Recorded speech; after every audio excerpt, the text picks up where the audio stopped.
Hola, bienvenido a tu primera clase de Historia de México. Hoy vamos a ver culturas prehispánicas y la conformación de la Nueva España. Vamos a ver los 5 temas más importantes de este módulo, que es Mesoamérica y sus culturas, el Imperio Español y los factores de conquista.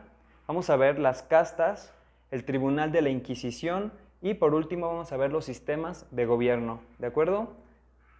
Bueno, vamos a empezar definiendo Mesoamérica.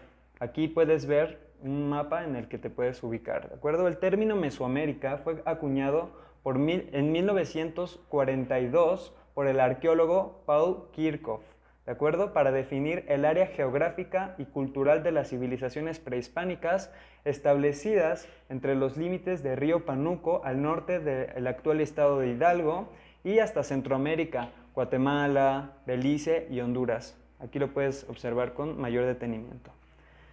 Tenemos que habían muchas civilizaciones prehispánicas. Aquí te voy a mostrar 5, que son culturas indígenas que habitaban en el continente americano antes de la llegada de los españoles.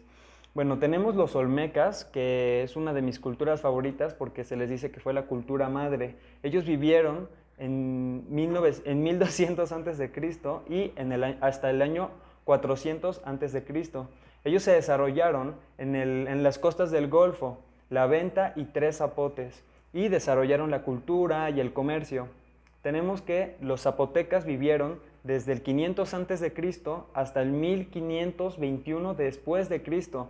Ellos se desarrollaron en el valle de Oaxaca, en el monte de Albán, ¿de acuerdo?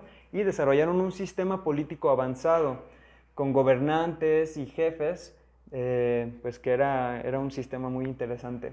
Después tenemos los toltecas, que vivieron del 900 después de Cristo hasta 1668 después de Cristo. Ellos se desarrollaron en la frontera centro-norte de Mesoamérica y son conocidos por su arquitectura y por sus esculturas. ¿De acuerdo? Vamos a pasar a la siguiente.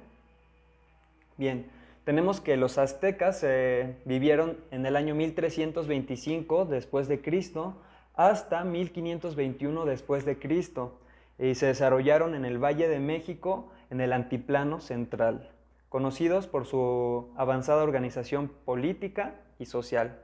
Y por último tenemos los mayas, que se desarrollaron del 2000 a.C. hasta el 1542 después de Cristo, en Chiapas, Quintana Roo y Guatemala, o sea, una gran extensión de territorio. Desarrollaron un sistema de escritura jeroglífico y un complejo calendario que pues es muy interesante. Te invito a investigar más sobre el tema.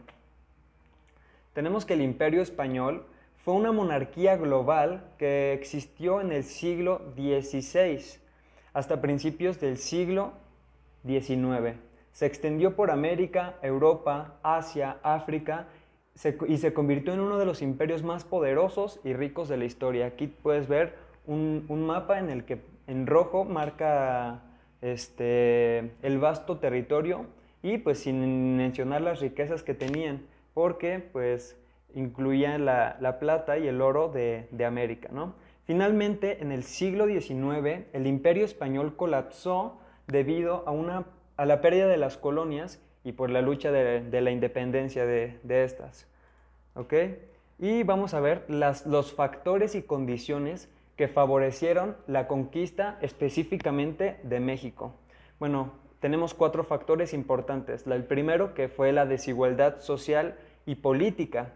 México estaba dividido en una serie de territorios y de estados, ciudades, que se encontraban en guerra entre sí. Entonces esto favoreció a que los españoles pudieran luchar individualmente con cada uno de estos estados y pues fue mucho más fácil. También tenían una tecnología militar superior. Los españoles tenían armas avanzadas, por lo que nosotros no podíamos hacer mucho. Y pues obviamente tenían motivaciones económicas, querían ganar riqueza y pues querían ganar su expansión del imperio, ¿no?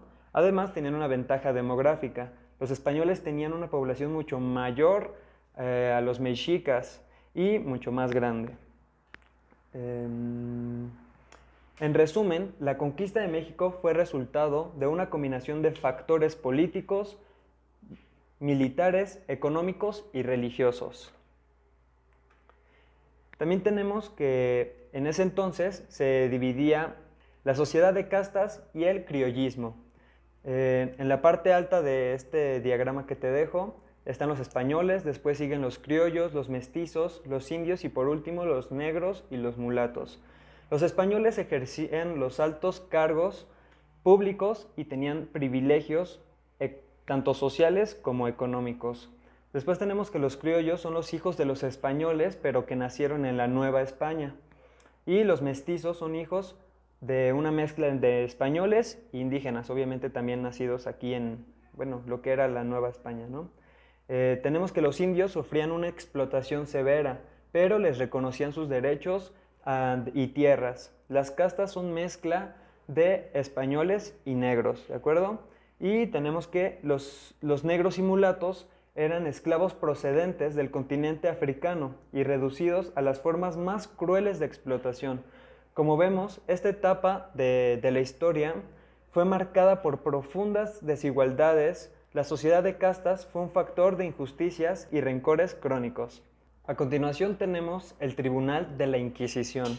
El tribunal, también conocido como el Tribunal Santo Oficio de la Inquisición, tenía como atribución esencial la defensa de la fe católica, seriamente amenazada por los ataques de los herejes.